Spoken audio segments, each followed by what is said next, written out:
Hello everyone, hope you all are doing great. I'm so excited to welcome you all to my new YouTube channel where I'll be providing some valuable insights and information regarding Canadian Federal Skilled Worker Program and other pathways that you may choose to maybe study or work in Canada. So this video is for all the beginners who wants to apply for Canadian PR but they don't have information regarding whether they are eligible for the program or not. So stay tuned and listen to the whole video very carefully. Okay, so the Federal Skilled Worker Program is a Canadian immigration program designed for foreign skilled workers who have the education and work experience needed to contribute to Canada economy. So this program assesses profile on the basis of 6 selection factor criteria. So in this video, we will be discussing all the 6 selection factor criteria in detail. So the first selection factor criteria that we have is language skills, and the maximum points that you can gain in this language skills is 28 points. So for suppose if you have considered English as your first official language, you can get maximum 24 points. If you have gained CLB level 9 or higher, CLB level 9 means 8 in listening and rest of the component 7, then you can gain 6 in each of the 4 abilities, that is speaking, listening, reading and writing, and eventually you will get maximum 24 points.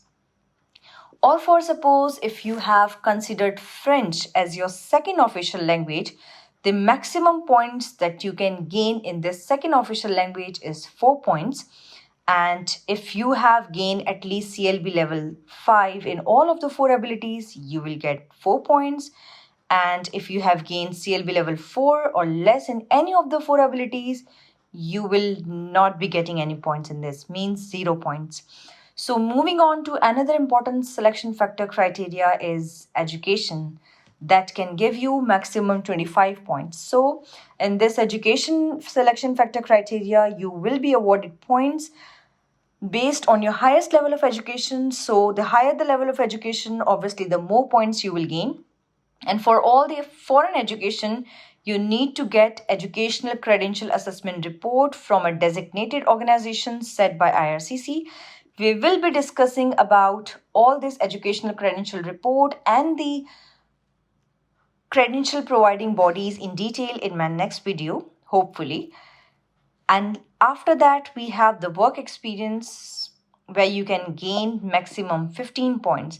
So in this work experience, you need to understand few points, that it must be full-time, paid, and it must be for at least 30 hours per week. Or for suppose if you are working for a particular position for maybe 24 months and you are working for 15 hours per week, then also you can claim it as a full-time experience. Other than that, there are basically 6 tier category, that is 0, 1, 2, 3, 4 and 5.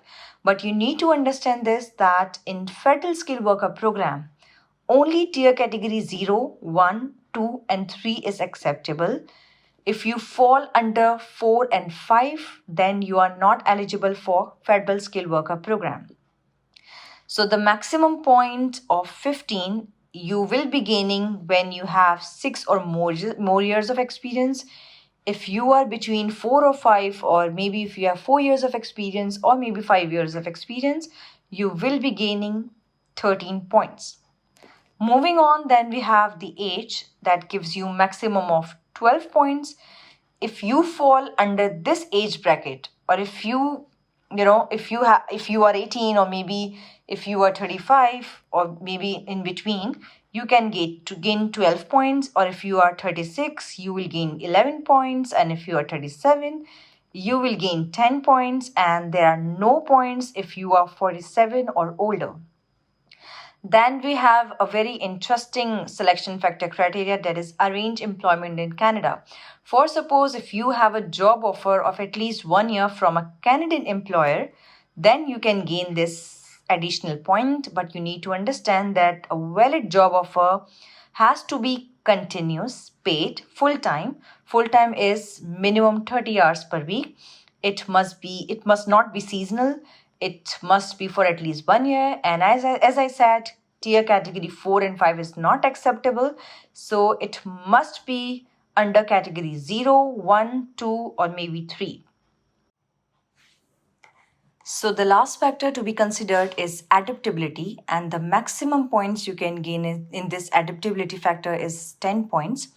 So if you are married and your spouse has a language level in either English or French at CLB level 4 or higher in all 4 language abilities, then it will give you 5 points. If you have past studies in Canada, again it will give you 5 points. If your spouse has past studies in Canada, it will again give you 5 points. If you have past work in Canada, it will give you a good score, that is 10 points. Or maybe if your spouse has past work in Canada, it will give you 5 points. For arranged employment, it is 5. For a relative in Canada. Okay, so here if you or your spouse have a relative who is living in Canada, 18 years or older, and a Canadian citizen or a permanent resident, then only you can claim this 5 points. And they can be a parent, grandparent, child, grandchild, your or your spouse sibling, your or your spouse aunt and uncle, your or your spouse niece or nephew. So in this case, you can gain this 5 points. Okay, so if you are getting 67 points out of 100, means you are eligible for Federal Skilled Worker Program. And if you are not getting 67 points out of 100, means maybe at this moment of time you are not eligible for Federal Skilled Worker Program.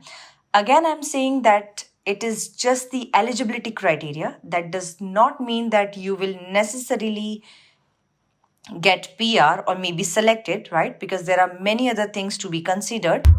So this was all about the eligibility criteria of Canadian Federal Skilled Worker Program. But there is much more to understand about this program. So stay tuned and subscribe to my YouTube channel to get the notification of my next video regarding the first step of how to apply for Canadian Federal Skilled Worker Program. So stay tuned and have a good day.